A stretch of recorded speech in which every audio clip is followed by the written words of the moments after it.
giving them skills and then training. And then these are all the state government policy, especially even in agriculture. The revitalization of agriculture, especially in the nooks and crannies, as you are also aware, the Boko Haram are using soft targets, especially those who are not employed in the rural areas. So that was why the state government is doing a lot of projects in agriculture, providing them with agricultural inputs, equipment like the solar pumps, so that they go to farm, they do a lot of farming, then so that their minds will not be idle. So the state government actually has been in the youth, especially even within the urban innovation, has already profiled young innovators, has already profiled also ICT experts, and at the same time entrepreneurs who are given mentorship to see that they now go into the global village to compute and then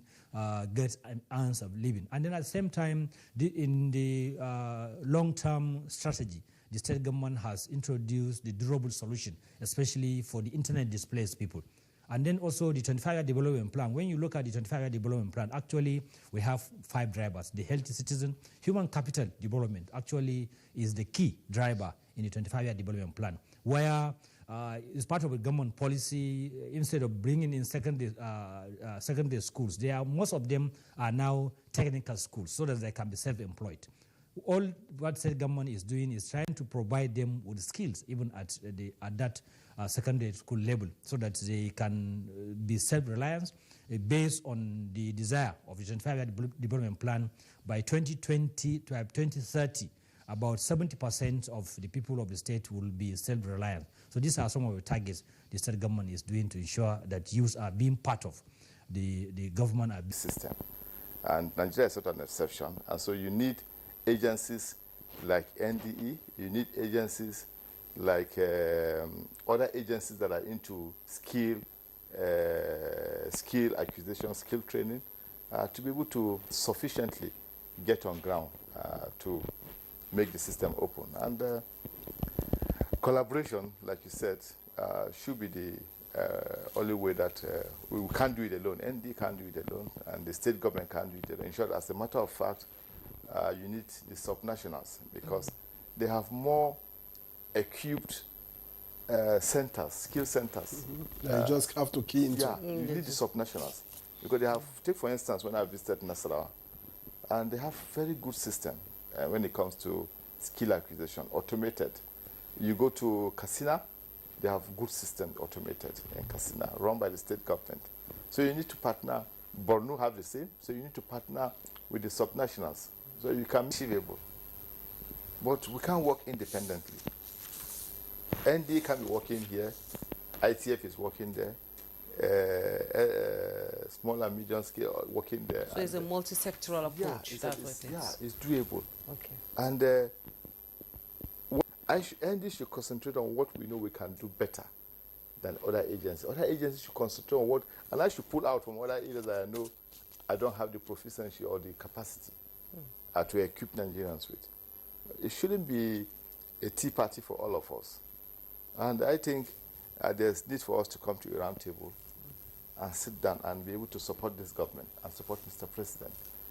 The President has given us a marching order. He has made, giving us the opportunity by way of funding. We can't overcome that numbers.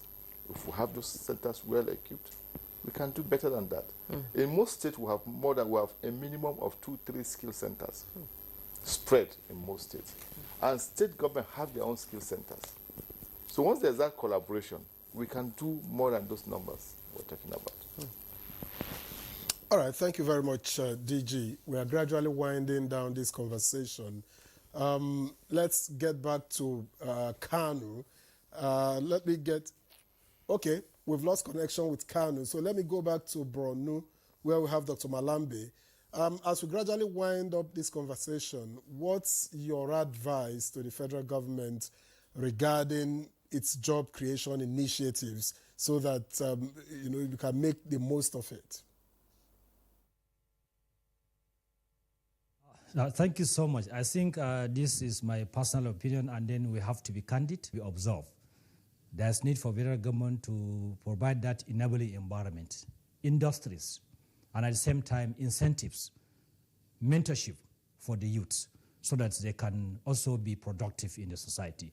And then I will just leave with one thing, and just to inform you that the root causes of the Boko Haram is poverty, and poverty is unemployment. And then when there is in Boko Haram, there is no security. So I think the federal government is supposed to provide enabling environment, mismatch between industry and labor, provide enabling environment for more industries so that these skilled people can be observed, and at the same time experience. You may be trained, and then you may not have experience. So there's need for us to have industry, there's need for us to have matching between the labor market and then our schools. Thank you so much.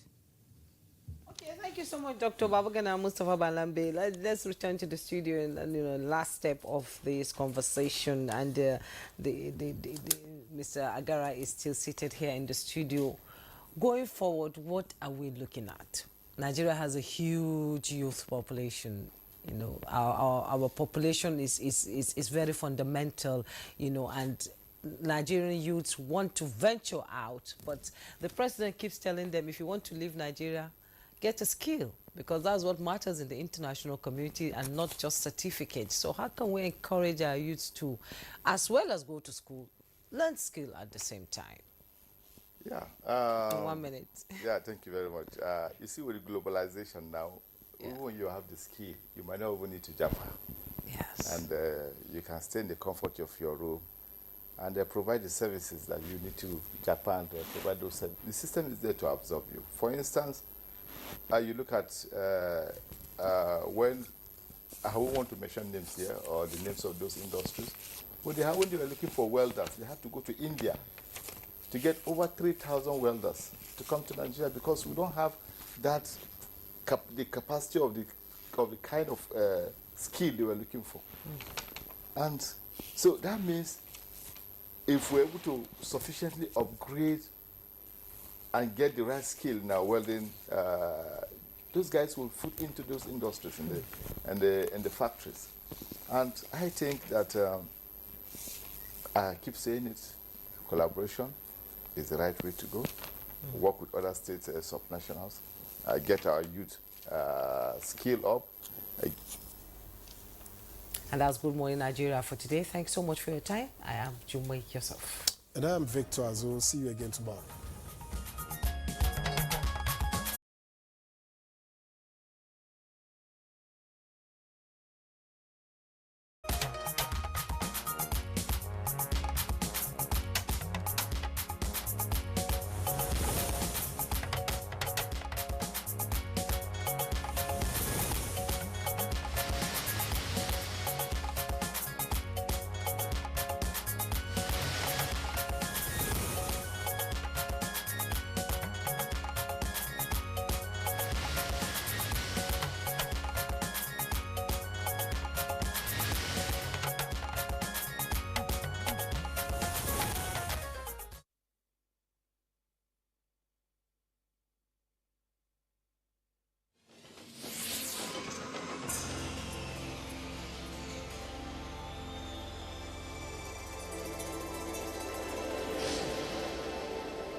NTA, you can't beat the reach.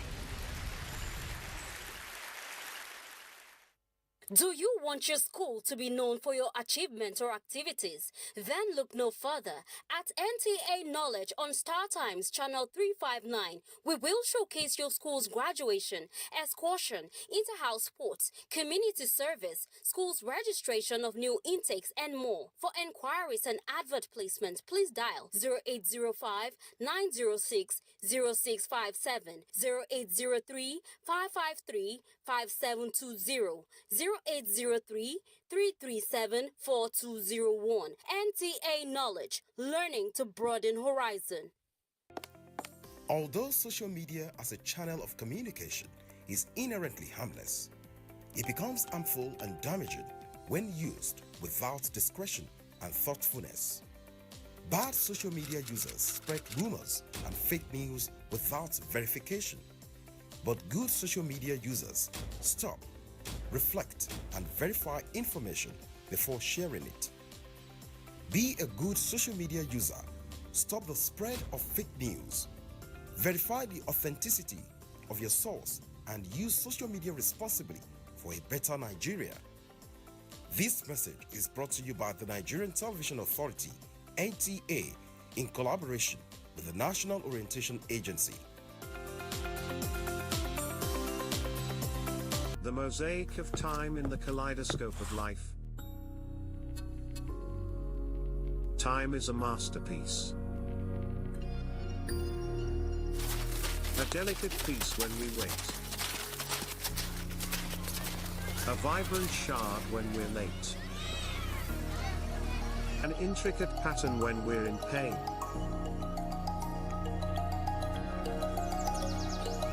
A long, winding thread when we're bored. But time's mosaic is crafted by our hearts and our minds, not by clocks. So piece together your time wisely.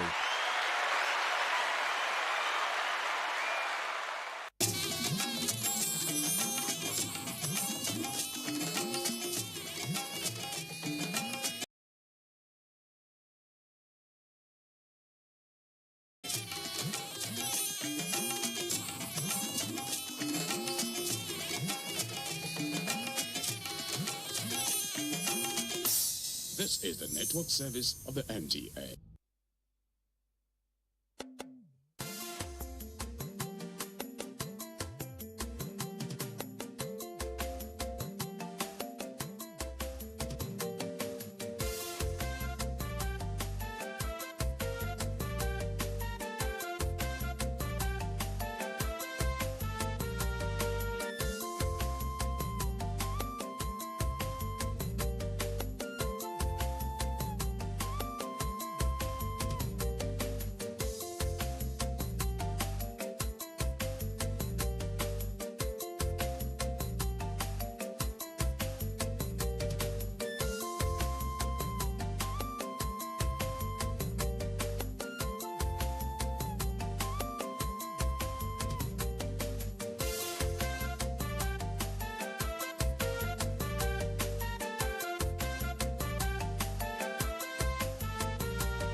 Located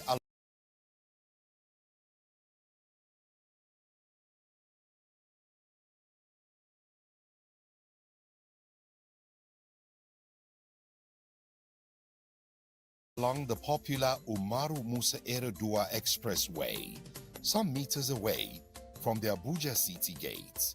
The headquarters of the National Park Service serves as the administrative headquarters of the 7 national parks scattered across the nation. It is an edifice which by its design offers an excellent combination of flora and fauna for tourists and fun seekers. To start with, it will be of great importance for the viewer to know the reason for the existence of national parks. The mandate of the national park is to ensure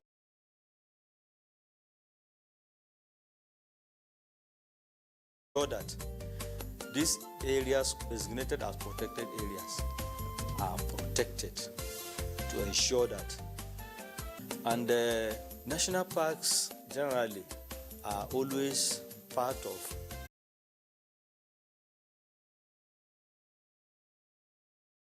security architect of a country.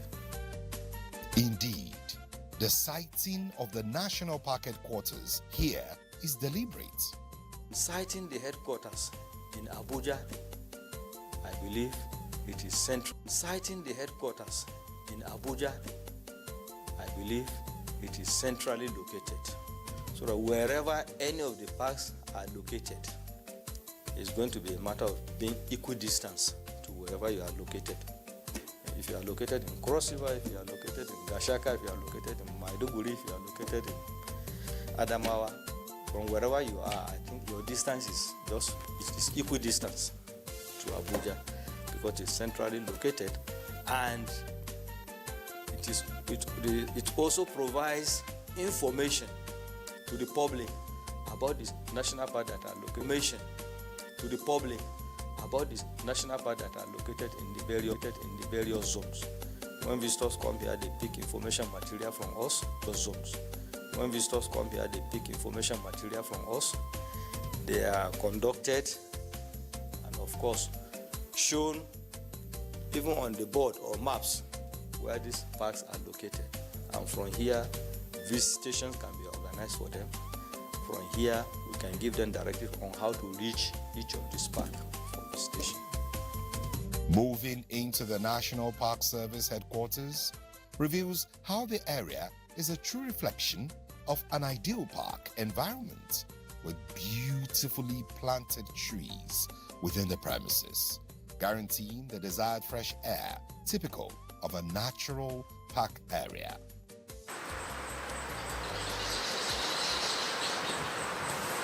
Site that will point to the fact that you're indeed stepping into nature's haven is the array of beautiful peacocks that often welcome visitors to the National Park headquarters.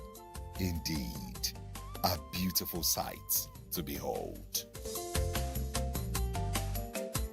The allure of the beauty of these creatures can keep any visitor spellbound within the premises.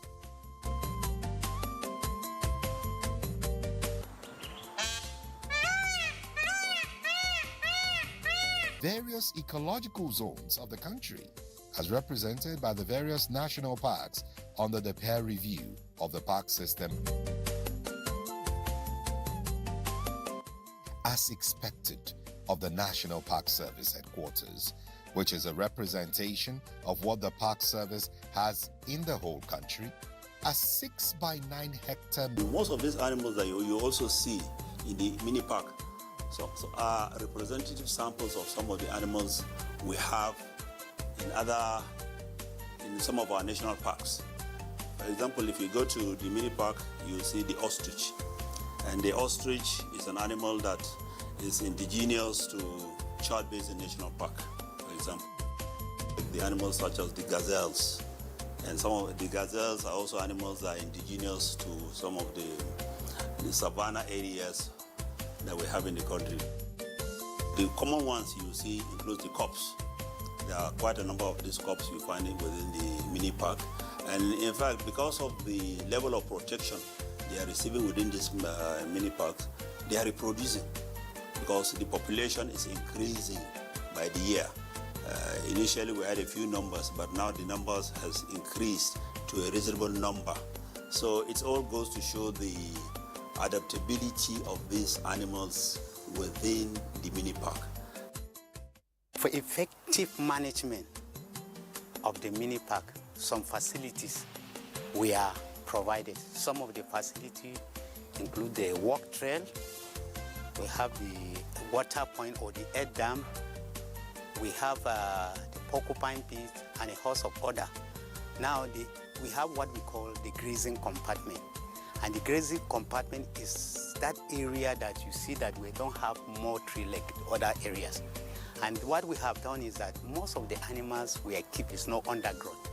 So we have to create a savanna kind of environment by removing some of the trees to allow direct sunlight so that grasses can grow in the grazing compartment for the animals. The moment the rainy season set in, you see that this place that you see is well open.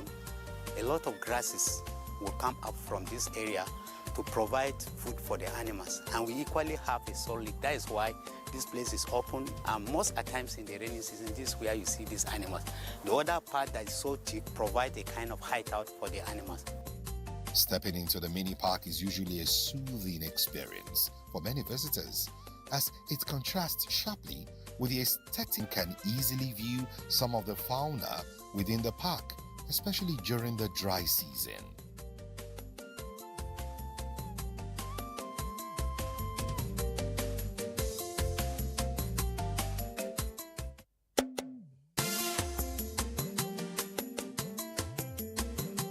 Beyond the sighting of flora and fauna therein, the mini park is also an avenue for birds.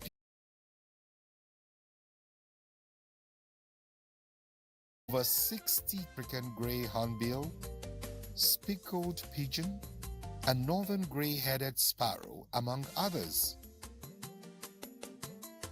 Our visit to the National Park Service headquarters also reveals that there exists what the Park Service refers to as the animal orphanage, where some animals and birds are caged.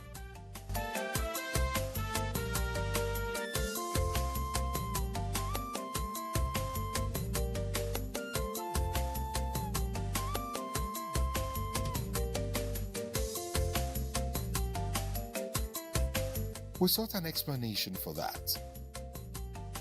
You know, you're not supposed to keep wild animals. It's against the law to keep wild animals.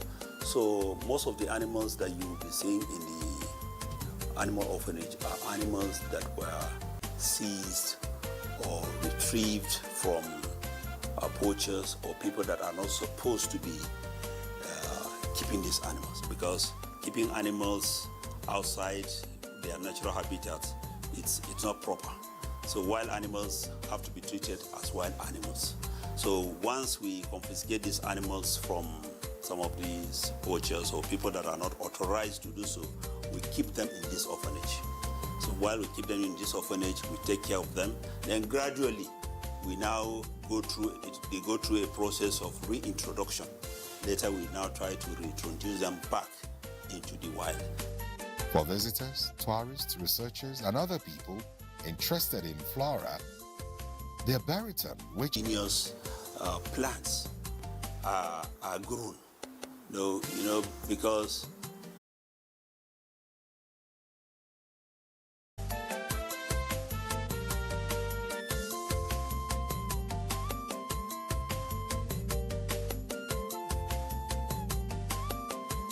the arboretum at the National Park Service headquarters.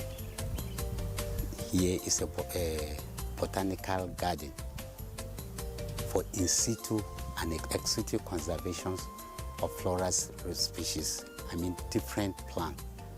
In situ in the sense that some of the plants we have in this arboretum are indigenous to the area.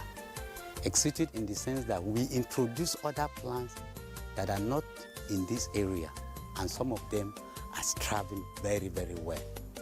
A very good example is the Trichulia africana, popularly known as African breadfruit. This plant species is found in the southern part of Nigeria, but when we introduce it in this arboretum, it's thriving very well and it's even fruiting. The fruits are eatable, they are highly nutritional. The case example is like this one. This is the fruit of the Trichulia. It's just like your normal egusi. Wash it, and you can, once you wash it properly with water, you can eat the seeds, and it's highly nutrition, and it equally cure ulcer. The arboretum also serves as a campground for tourists who wish to camp for a period they so desire.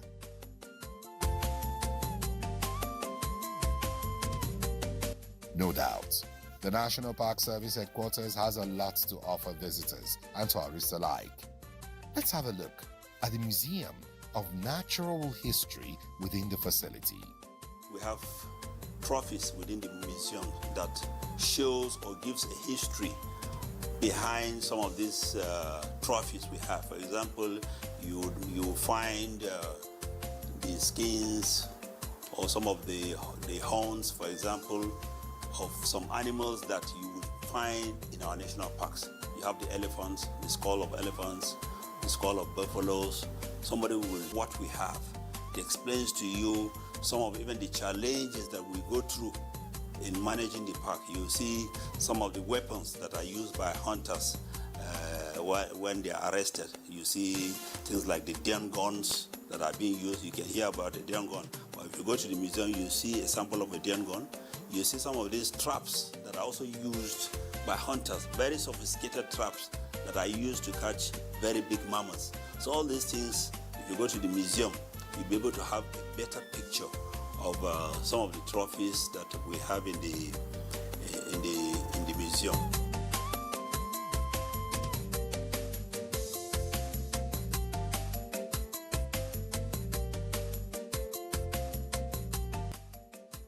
Just beside the Museum of Natural History is the Children Playground, where families can bring their children to relax while enjoying the serene environment.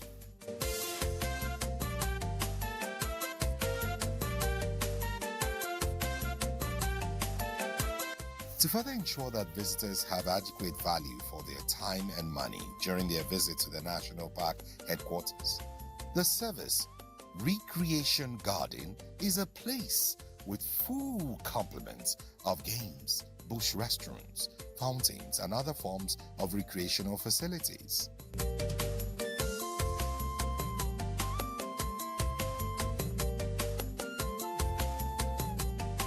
Despite the modest facilities provided for the pleasure of all visitors, the park service management is committed to continuous improvement of services rendered.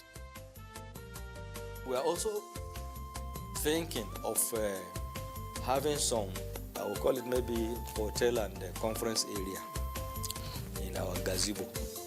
It's a large expanse of land, and we are talking with a private entrepreneur so that we bring her in after clearing with BPE and ICRC, that is Infrastructure Regulatory Commission, so that when we got the necessary guidance from these organizations, we will now allow the individual to maybe construct these hotels, the conference center, maybe in a period of maybe 25 years, 30 years, should have been able to recover her money, and the property becomes that of the National Park Service.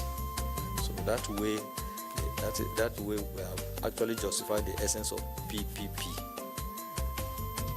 So we are going to give a concession, which is the idea of the PPP. So leveraging on this concession should be able to. Birds singing, to animals gazing around, and beautiful scenery of the flora and fauna deliberately preserved along their natural ecosystem at the National Park Service headquarters, as well as the recreational facilities therein. There is no doubt that a visit to this deliberately planned ideal park environment will always be worth your while. So, visit the National Park today.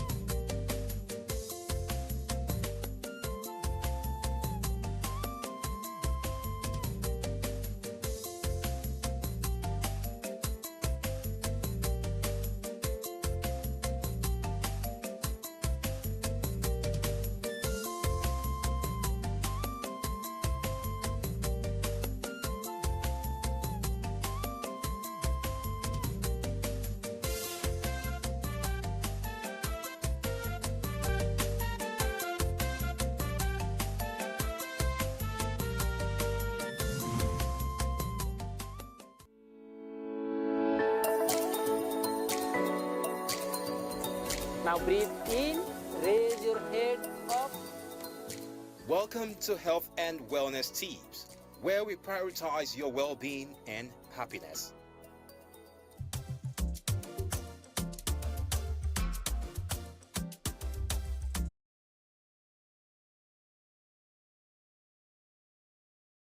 more important than ever.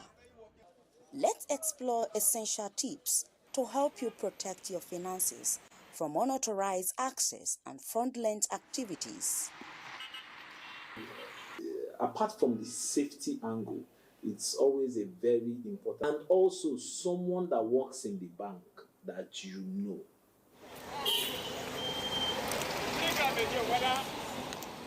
It's advisable you don't use one number for all your back number for all your banks.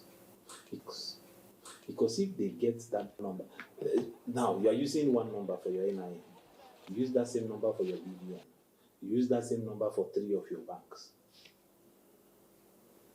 and your wallet now lost, or somebody now steal your phone, somebody that has the technical knowledge, if you drain your account, it's just a matter of time. Sometimes they will call your number, if they have your BVN and your NIN, you can call your number and tell you, that this is from your bank, wait. They just call you and say, confirm this code now, and you just say, okay, 00411121. But once you just give out that code, that's the same way they hack into people's WhatsApp. Immediately you get that call your customer care and try and resolve it. If it's possible, change your ATM. If it's possible, change your ATM PIN. If you're using ATM, you also want to be looking behind you, who is there. You just have to personally ensure that nobody has access to all these things. If you are using multiple ATMs, you need to know the code. As a matter of fact, it's very important that you have the USSD code to do transfer, do recharge, and all of that. With that code, you can stop your ATM. It's always advisable that you have more than one bank account, 2, 3, 4 if possible, and you have ATMs. Please don't carry all those ATMs in one wallet. In fact, don't carry all those ATMs out. If you're going out, carry one of the ATM. Don't link like the ABC of financial safety. Because if that SIM card is gotten by a fraudulent person, one, he can just dial star something, get your NIN. He can dial star something, get your BVN. Once they have your BVN, have your NIN, and have the number that you use to register the account doesn't belong to you. So all they may need to do is just to get your full name and your date of birth, and every morning your account can go in one day. If you want to use passwords, don't use your date of birth or your date of birth, and routinely change your password. By following these essential tips, you can secure your bank account and safeguard your finances. Stay vigilant and be proactive in protecting your financial well-being.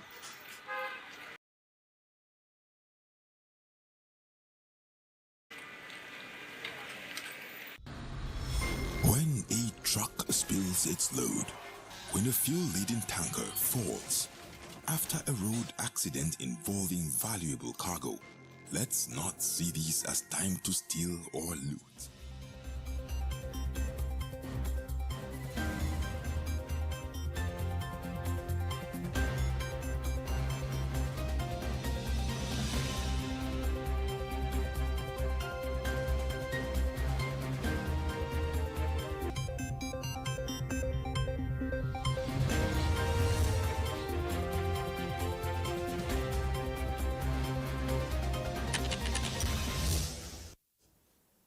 President Bola Ahmed Tinubu seals landmark AI digital innovation move with Google in Paris.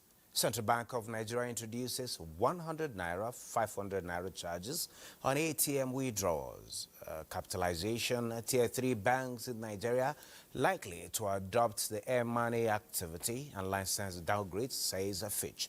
While tax reform bill scales a second reading at House of Representatives, while oil falls as potential Ukraine peace deal may ease supply disruptions. On the program, we will be focusing on seeds value chain and economic development. The program is Business Express, reaching you from Abuja, Nigeria's capital. I am Benny Adams, your guide.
Tinubu has reaffirmed Nigeria's commitment to becoming a global leader in artificial intelligence and digital innovation, following Highland Nigeria and Google, with key areas including scalable cloud infrastructure, AI innovation and research, workforce development, cloud adoption, and solidifying Nigeria's position in AI, particularly through Awari Technologies, which is collaborating with the federal government to develop critical AI software infrastructure tailored to Nigeria's unique cultural and linguistic landscape. This initiative, backed by the National Center for AI and Robotics, includes the creation of local data capture platforms and a large language model designed for Nigerian languages.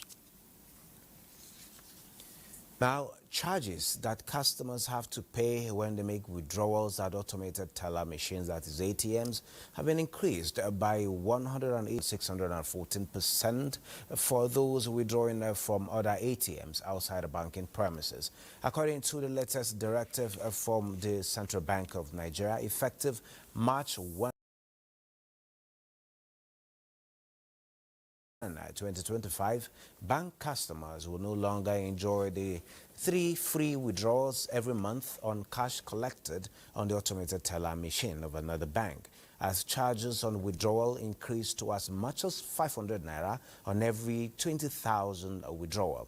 In a circular to all banks and other financial institutions signed by the Director of Financial Policy and Regulation Department, John Onoja, the CBN said the increase in charges became necessary due to rising costs and the need to improve efficiency in the industry. Consequently, not honest withdrawals, which is when customers make withdrawals at another bank, will now attract a charge of 100 naira per 20,000 withdrawn from an ATM located within the bank, and the off-site ATMs not located within the banking premises. Bank customers will be charged 100 and an additional 500 surcharge for every 20,000 withdrawal. If the ATM is not an issuer of card being used, this brings the off-site not honest charge to 600 naira per 20,000 withdrawal. Then, Fitch Ratings, a leading provider of credit ratings, commentary and research, says Nigerian third-tier banks are more likely to pursue mergers and acquisitions or downgrade their licenses, as these thrive to meet the Central Bank of Nigeria's new paid-in capital requirements. In a report on Wednesday, Fitch highlighted that while first and second-tier banks have made significant progress in raising fresh capital, third-tier banks have been slower in their recapitalization efforts, making consolidation or license downgrades a more probable route to compliance. Now to legislation matters. From a bone of contention to consensus building, that is the story of the 4 tax reform bills of the present administration, which have now scaled second reading at the House of Representatives. National Assembly correspondent Metaire Ikpen reports that a robust debate among lawmakers paved the way for second reading of the bill.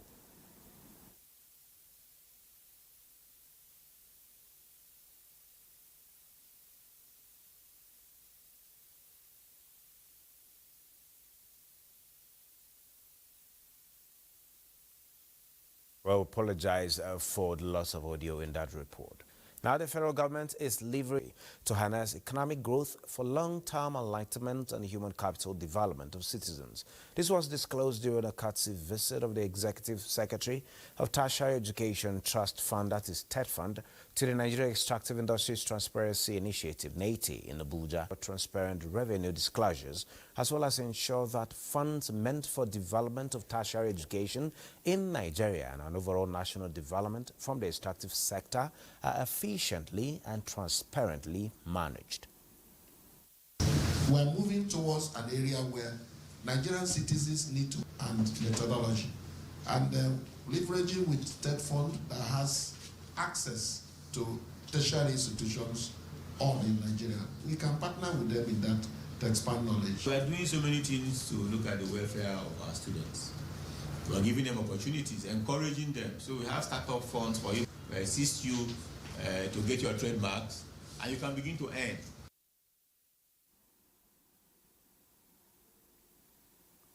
Now, Naira Weekends midweek trades at 1,570 to a US dollar in the parallel market. Let's see other currencies around the world.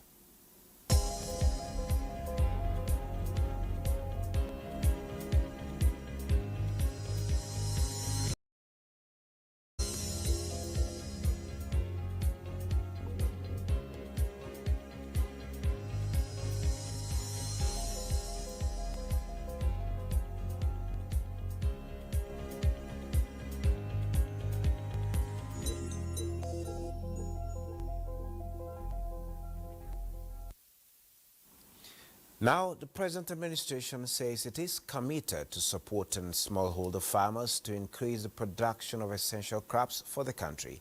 One of the key initiatives under the Renewed Hope agenda is the Wheat Revolution program. Musa Babaliu reports that government's efforts are on track to make Nigeria self-sufficient in wheat, one of the world's most important.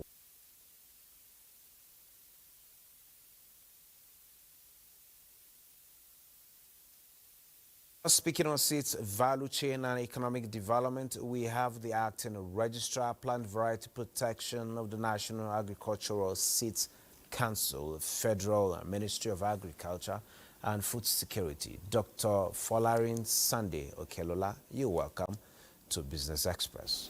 That before even this administration, from the past administration to now, there's been a whole lot of concerted efforts to ensure food sufficiency, talking about consolidating on food security. And before you have the food on the table or in the market, the seed component of it, it's very important. And if you don't have good seeds, you can't have good crops. As it is now, how is the seeds business like in Nigeria? Yeah, thank you very much.